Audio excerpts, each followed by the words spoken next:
اللہ الرحمن الرحیم سبحانک لا علم لنا الا ما علمتنا انک انت العلیم الحکیم۔ تمام ناظرین کو ہدایت اسلامک ٹیچنگ چینل پر خوش آمدید کہتا ہوں۔ آج کے اس ویڈیو میں آپ کو بتاؤں گا کہ عبد الرحمن ابن ملجم نے جب حضرت علی رضی اللہ تعالی عنہ کو زخمی کر دیا تو حضرت علی رضی اللہ تعالی عنہ نے حضرت حسن رضی اللہ تعالی عنہ سے فرمایا، اے میرے بیٹے، مجھ سے پھر مزید 4 باتیں یاد رکھے۔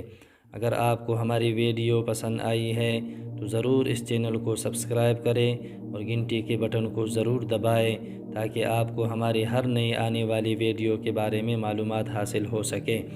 جب عبد الرحمن ابن ملجم نے حضرت علی رضی اللہ تعالی عنہ کو زخمی کر دیا اور آپ رضی اللہ تعالی عنہ بستر موت پر لیٹ گئے تو ایک دن آپ رضی اللہ تعالی عنہ کے بیٹے حضرت حسن رضی اللہ تعالی عنہ روتے ہوئے آئے۔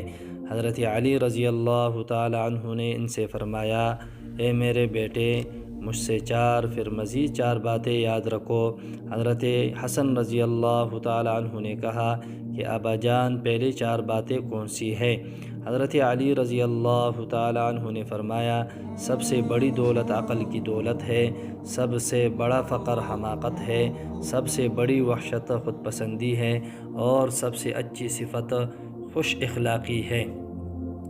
حضرت حسن رضی اللہ تعالی عنہ نے کہا کہ دوسری 4 باتیں کون سی ہیں؟ آپ رضی اللہ تعالی عنہ نے فرمایا، احمق آدمی کے صحبت سے بچتے رہنا، کیونکہ وہ تجھے نفع پہنچانا چاہے گا مگر نقصان ہی پہنچا دے گا، اور جھوٹے آدمی سے کبھی دوستی نہ کرنا، کیونکہ وہ دور کو تیرے قریب اور قریب کو دور کر دے گا، اور بخیل آدمی سے بھی بچنا، کیونکہ تو اس کا اتنا حاجت مند نہیں ہوگا جتنا وہ تیرا حاجت مند ہوگا اور تجھے چھوڑ کر بیٹھ جائے گا، اور برے آدمی کی صحبت بھی اختیار نہ کرنا، کیونکہ وہ تجھے چند پیسوں کے عوض بیچ دے گا۔ اللہ جل جلالہ ہمیں بھی حضرت علی رضی اللہ تعالی عنہ کی وہ نصیحتیں جو انہوں نے آخری وقت میں اپنے بیٹے حضرت حسن رضی اللہ تعالی عنہ کو کی ہے، اللہ جل جلالہ ہمیں بھی ان نصیحتوں پر عمل کرنے کی توفیق عطا فرمائے۔